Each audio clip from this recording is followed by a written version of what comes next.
Malaysians eager for Sultan Ibrahim's reign as young Di Pertuan Agong.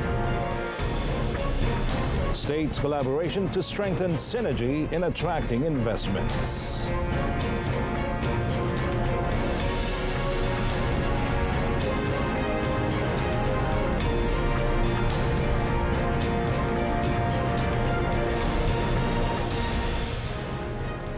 Good evening and Salam Malaysia Madani.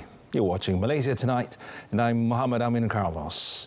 Well, His Majesty Sultan Ibrahim of Johor today has taken and signed oath of office as the 17th King of Malaysia in ceremony of taking the oath of office and signing the instrument of office at the 264th special meeting of the Conference of Rulers at Balairung Sri Istana Negara. Well, His Majesty's departure from Johor was witnessed by many Johorians, while his arrival in Subang, Selangor was welcomed by thousands of Klang Valley residents. About 30,000 Johorians gathered along the streets spanning from Istana Bukit Serene to Shanghai International Airport LTAS in Kulai as early as 6:30 a.m. to witness the departure of His Majesty to Kuala Lumpur to take the oath of office. They include school students as well as state civil servants. For them, it was a momentous event to be remembered. Batik amat gembira dengan Sultan kita akan jadi agung pada hari ini. Saya harap Batik harap Johor akan menjadi maju dan lebih mantap lagi dalam semua perkara. Alhamdulillah rasa teruja sebab saya berasal di Sabah. Jadi Sultan Johor, suami saya orang Johor. Jadi Sultan naik jadi Sultan. Jadi alhamdulillah lah sangat bersyukur sebab sebelum saya berjejak negeri Johor, lepas kahwin, saya pertama kali dapat bersalam dengan Sultan. Itulah, jadi happy lah.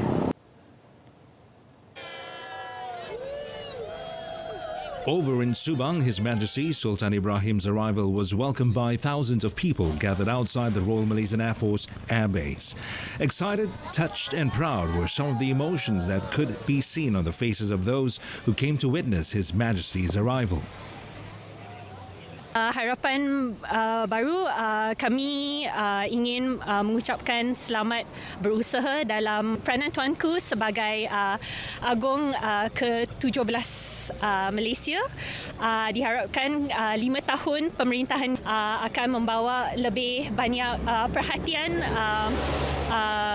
serantau dan dunia. So, Alhamdulillah, rasa teruja, rasa bersyukur sebab kami berpeluang untuk hadir ke sini seawal pukul 6 pagi tadi untuk menyambut keberangkatan tiba Seri Paduka Baginda Yang di-Pertuan Agong ke-17 Sultan Ibrahim. Harapan kami semoga tuanku dapat mentadbir dengan cemerlang, dapat supaya rakyat negara ini dapat menikmati kemakmuran dan seterusnya negara kita akan lebih dikenali di dunia.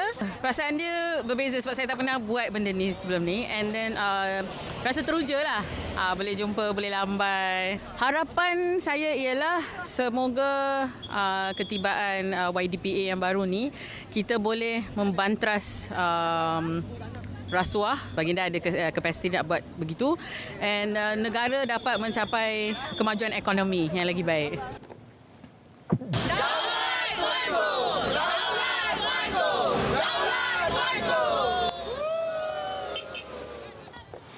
Well, Sultan of Perak, Sultan Nazrin Muizzuddin Shah, took the oath of office for the third time as the Deputy King of Malaysia, a role he has performed with distinction since 2016. Well, Sultan Nazrin Shah has been fulfilling the responsibilities of Deputy King with utmost diligence, and his reappointment to this role is a testament to his outstanding performance. Well, during the 263rd special meeting of the Conference of Rulers in October last year, the Sultan of Johor, Sultan Ibrahim Sultan Iskandar, was elected as the 17th Yang di Pertuan Agong, while Sultan Nazrin Shah was re-elected as the Deputy Yang di Pertuan Agong for a 5-year term starting today. Now, both Sultan Ibrahim and Sultan Nazrin Shah took their oath and signed the instrument of office, signalling their unwavering dedication to serving the nation. His Royal Highness had served as the Deputy King when Sultan Muhammad V ascended the federal throne as the 15th Yang di Pertuan Agong in 2016. Sultan Nazrin Shah then retained the role during Sultan Abdullah Ri'azuddin Al Mustafa Billah Shah's reign as the 16th Yang di Pertuan Agong, which began in 2019. Meanwhile, Prime Minister Datuk Seri Anwar Ibrahim extended the highest congratulations to His Majesty Sultan Ibrahim and Her Majesty Queen Raja Zarith Sofia on the occasion of His Majesty's ascension to the federal throne as the 17th King of Malaysia. Now, Datuk Seri Anwar also prayed for the well-being of Sultan Ibrahim, Queen Raja Zarith Sofia and the entire royal family. He also said that he and Malaysians as a whole will continue to give undivided loyalty and allegiance to His Majesty. Deputy Prime Minister Datuk Seri Dr. Ahmad Zahid Hamidi also extended his highest congratulations to Sultan Ibrahim. He said that he, along with his ministerial staff, will pray for their Majesty's well-being and continue to rule the country with wisdom for the sake of Malaysians. Meanwhile, Communications Minister Fahmi Fadil is confident that Sultan Ibrahim will lead the country with wisdom and safeguard the people's interests. He said the institution of the constitutional monarch would also be further strengthened under the reign of Sultan Ibrahim as the 17th King of Malaysia. And on behalf of the Communications Ministry, Fahmi congratulated the King of Malaysia and wished that the country will be taken to greater heights under His Majesty's rule.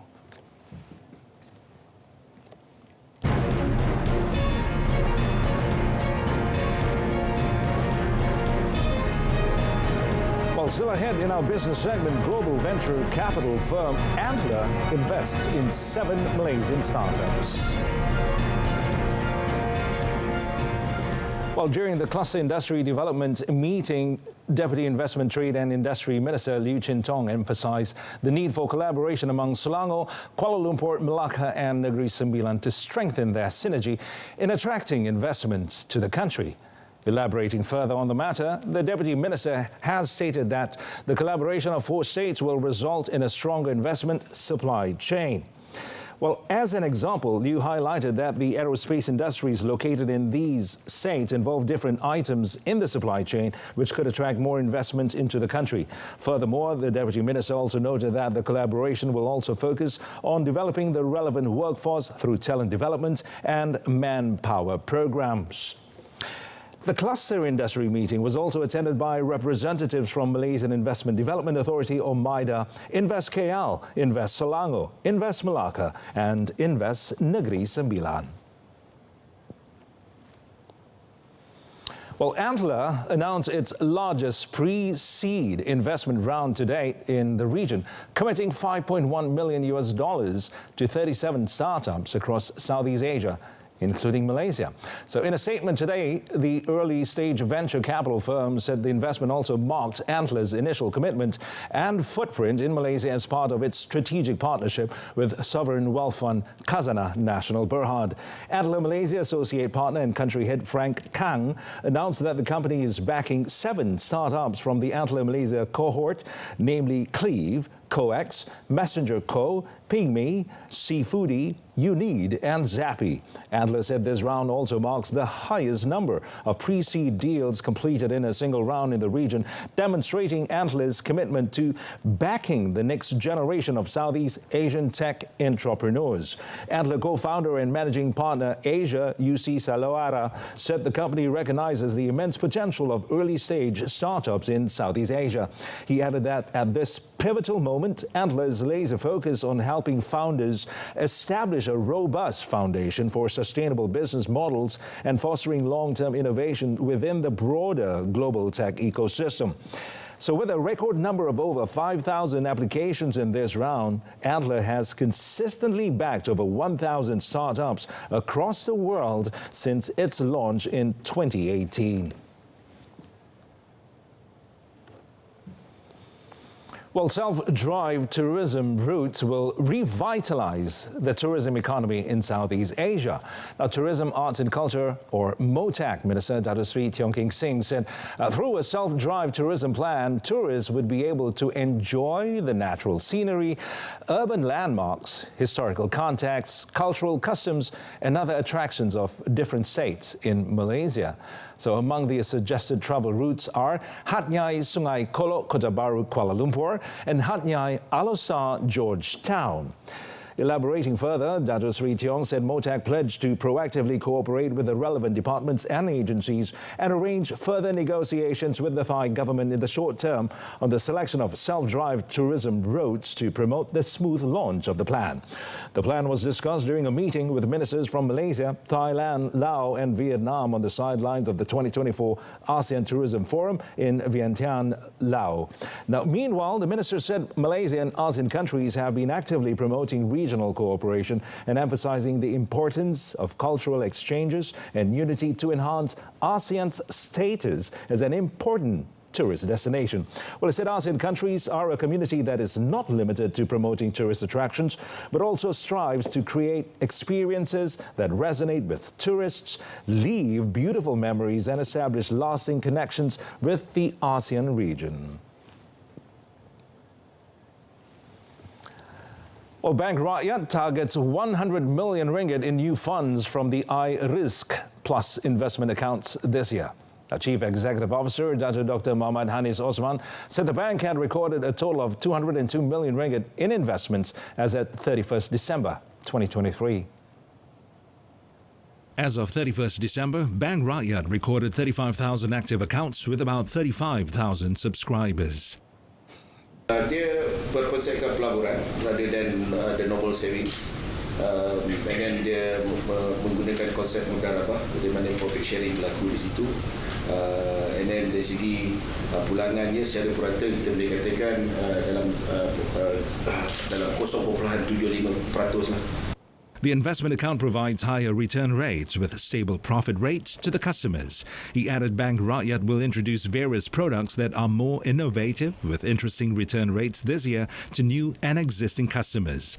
He said this during a media briefing after the prize presentation ceremony of the bank's iRisk Plus investment account campaign. Well, Department of Statistics Malaysia, or DOSM, says that Malaysia's economy is estimated to grow at 3.4% in the fourth quarter of last year, representing a slight uptick from the previous quarter's growth of 3.3%. Now, Chief Statistician Dato Sri Dr. Muhammad Uzair Mahidin said notably the services sector retained its position as the primary driver of economic performance during this period, with positive growth observed across all other sectors. And for the monthly economic indicators performance, Malaysia's Industrial Production Index, or IPI, which measures the real output in the manufacturing, mining and electric industries, registered an increase of 0.6% year-on-year, or YOY, in November 2023. The marginal increase was backed by an expansion in the mining sector at 1.9% and in the electricity sector at 4.2%. Now, meanwhile, the inflation rate remained at 1.5% in December last year. And on the trade front, Malaysia's total trade shrank 2.4% from 237.6 billion ringgit in November 2022 to 231.8 billion ringgit. Exports decreased 5.9% to 122.1 billion ringgit, while imports increased 1.7% to 109.7 billion ringgit, an annual increase for the first time since February 2023.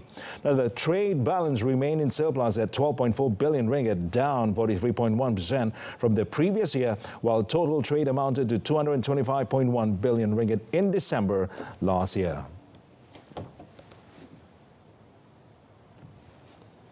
Well, Bursa Malaysia Berhad's net profit for the financial year ended 31st December 2023, or also known as FY 2023, increased 11.4% to 252.38 million ringgit from 226.57 million ringgit recorded in the previous financial year.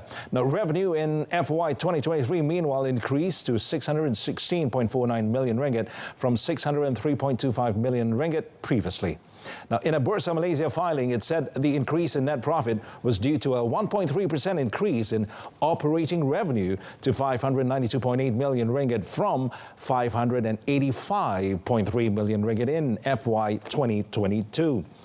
For the fourth quarter ended 31st December 2023, Bursa Malaysia registered a higher net profit of 59.55 million ringgit as compared to 49 million ringgit recorded in the same quarter a year ago, while revenue widened to 156.68 million ringgit from 145.70 million ringgit previously.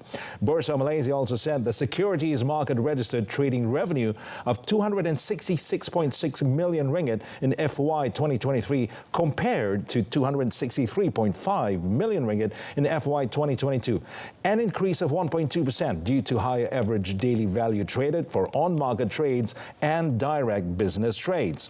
Meanwhile, Bursa Malaysia Chairman Tan Sri Abdul Wahid Omar said emerging markets and developing economies have outperformed advanced economies, notwithstanding the challenging outlook, and Malaysia's economy, in particular, remains resilient last year with a projected gross domestic product growth rate of close to 4%. Well, Samsung Electronics reported a 34.57% drop in operating profits for the fourth quarter of last year as the company struggles with weak demand for consumer devices. Now, the company is the flagship subsidiary of South Korean giant Samsung Group, by far the largest of the family-controlled conglomerates that dominate business in Asia's fourth largest economy. Now, operating profit from the October to December period was 2.82 trillion won, which is about $2.1 billion, down from $3.2 billion a year earlier. So sales for the last 3 months of last year dipped 3.8% to $50.7 billion, while a net profit of $4.7 billion was down 73.4% from a year earlier. Now, the firm, one of the world's largest makers of memory chips and smartphones, blamed weak demand but offered an optimistic outlook for this year. It noted that as demand for smartphones and PCs gradually recovers this year, advanced processors are expected to drive an approach to 2022 levels in the foundry market. Now, Samsung said there were various potential obstacles, including interest rate policies and geopolitical issues that could hit 2024 growth, but said it was optimistic nonetheless. Well, China overtook Japan as the world's biggest vehicle exporter last year, as data from the Japan Automobile Manufacturers Association showed that Japan shipped 4.42 million vehicles in 2023. Now, this is lower than the 4.91 million exported by China, as reported by the China Association of Automobile Manufacturers this month. Well, China's Customs Bureau put the number even higher at 5.22 million, a huge year-on-year rise of 57%. Now, China had already been exporting more vehicles than Japan on a monthly basis, but today's data confirmed that it was also number one for a whole year. Now, China's auto sector has boomed in recent years in large parts because of massive investments in electric cars, where Japanese firms have been more cautious. Japanese company BYD this month snatched Tesla's crown for most sales of all-electric vehicles, having capitalized on Beijing's strong government support for the burgeoning sector. Japanese manufacturers, meanwhile, have long bet instead on hybrids than combined battery power and internal combustion engines, an area they pioneered with the likes of the Toyota Prius. Meanwhile, the Purchasing Managers Index, or PMI, for China's manufacturing sector came in at 49.2 in January, up from 49 in December last year. Now, the figure rebounded after a 3-month decline, which started in October 2023, indicating an improvement in manufacturing activity. Now, a reading above 50 indicates expansion, while a reading below 50 reflects contraction. Now, in January, China's manufacturing activity expanded at a faster pace, and the market demand at home and abroad both indicated a stable recovery. In the first month of this year, the sub-index for production stood at 51.3%, up 1.1 percentage points from the previous month, rising to a near 4-month high and running in expansion territory for 8 consecutive months. Now, the activities of new growth drivers in consumer goods production accelerated significantly due to China's market size and the implementation of supportive policies, China's manufacturing market demand has stabilized and picked up. Now, both domestic and overseas demands in the manufacturing market improved. Now, as for key industries, the new order sub-indexes of equipment manufacturing, high-tech manufacturing and consumer goods industry were all in the expansion range.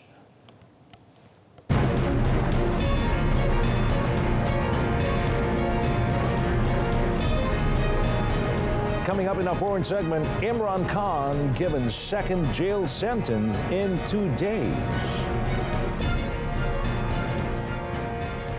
Well, former Pakistan Prime Minister Imran Khan and his wife were sentenced today to 14 years in jail after being found guilty of graft in a case involving gifts he received while serving as a premier. Now, the verdict, a week before national elections, comes a day after Khan was given a prison sentence of 10 years in a case related to leaking state secrets.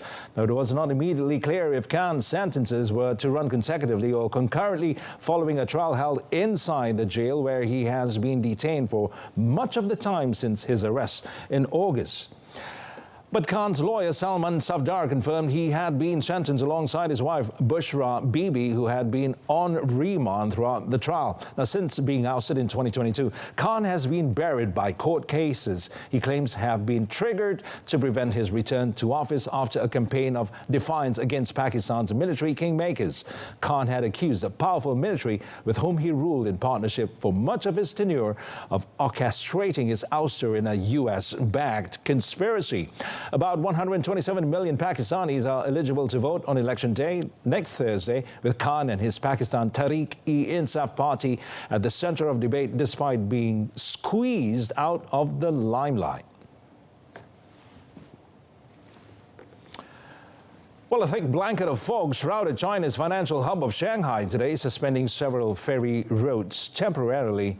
Now, foggy conditions were reportedly already present last night, and it had been so dense that people, including tourists, could not see the lists of, or rather the lights of the landmark Oriental Pearl Tower. Now, Shanghai's Central Meteorological Observatory updated its warning signal for heavy fog to orange this morning, with visibility less than 200 meters in most areas of the city. Now, China has a 3-tier colored-coded warning system for thick fog, with red being the most serious, followed by orange and yellow. Now, Chinese weather forecasters have warned that snow and freezing rain over the next several days is expected to hamper transportation for millions of Chinese as they travel across the country for Chinese New Year. Well, convoys of tractors edge closer to Paris, Lyon, and other strategic locations in France as thousands of protesting farmers appeared to ignore warnings of police intervention if they cross red lines laid down by the government. Now, farmers' unions, unimpressed by concessions offered by President Emmanuel Macron's government, encouraged their members to fight on for improved pay, less red tape and protection from foreign competition. Now, the government has warned farmers to stay away from Rungis, large cities, with Interior Minister Gérald Darmanin saying police stood ready to defend strategic spots. Now, despite the warning, a convoy of tractors that started in the French southwest resumed its drive towards Rungis early today after spending the night on farms along the way. Now, police units with armored vehicles have been deployed along the A6 motorway leading to the food market in anticipation of their arrival. Now, the government has scrambled to offer concessions, but farmers said the promises, including assurances of higher payouts under the EU's Common Agricultural Policy, did not go far enough. Now, they said several of the measures will take 3 or 4 years to be implemented.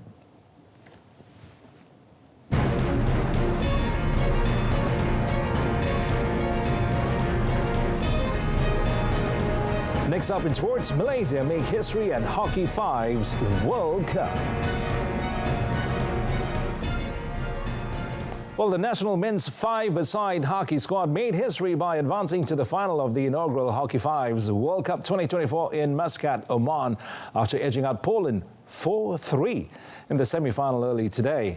Now, in the match played at the Hockey Oman venue, the national team coached by Wallace Tan opened the scoring through a penalty stroke by Muhammad Arif Shafi Ishak in the 7th minute before Poland equalised 2 minutes later with a field goal through Damian Jezembowski. Now, in the second quarter of play, Malaysia scored 3 goals through Muhammad Kamarul Zaman Kamaruddin in the 19th minute and Captain Muhammad Akimullah Anwar Isuk in the 22nd and the 24th minutes to give the team a 4-1 comfortable lead. Poland, however, narrowed the gap with 2 goals from Wojciech Rutkowski and Jakub Kolisniuk, but the Malaysian defence held firm to see out the match. Malaysia will take on the Netherlands in the final.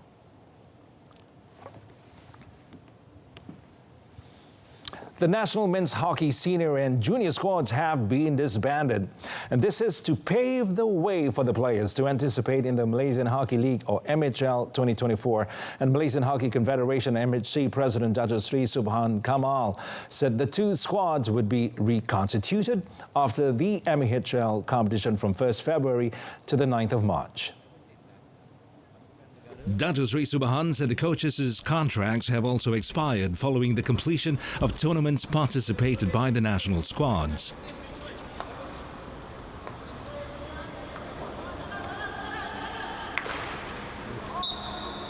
So we've also already informed and officially written to all coaches that their contract expired. So we disband the team. So all the players also, not that you have been selected, no such thing. So the new people that come on board, they will do the selection and get a team. So that will be the new team, and that will also probably after the National League is over, so probably March lah.